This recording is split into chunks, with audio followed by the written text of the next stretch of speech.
ceasefire deal would certainly postpone, if not shelve, that Rafah military operation altogether.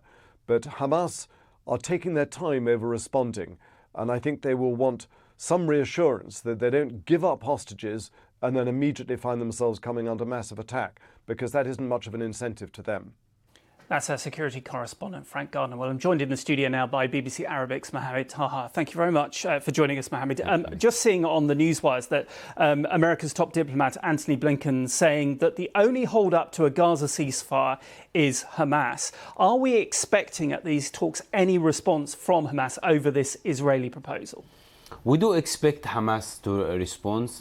Israel asked Hamas to put a written response this time. That might be the reason for the delay.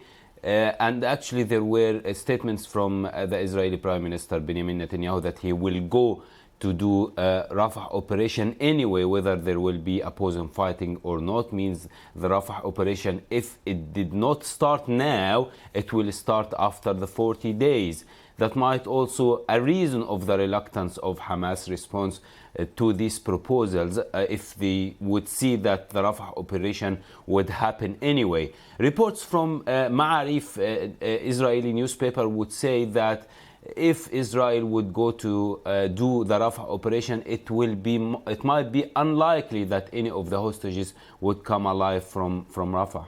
Yeah, on that Rafah point again, Mr. Blinken also saying that an Israeli attack would cause damage beyond what's acceptable, because there is international pressure still on Benjamin Netanyahu not to go into Rafah.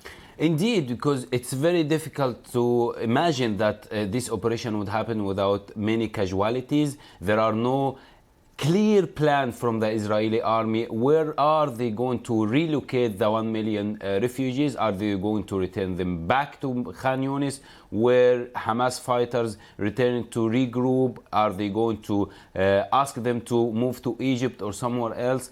And we saw overnight alarming increase of the fighting in all fronts. We saw Hamas operating from South Lebanon from the first time, from the West Bank as well, and as well as from Gaza. They are trying to attack the Netzarim corridor. That means that they are sending the message that the only a political solution would be viable in Gaza, and other solutions would mean that we can operate from somewhere else. And all the time there is still the humanitarian situation and trying to get aid into Gaza itself.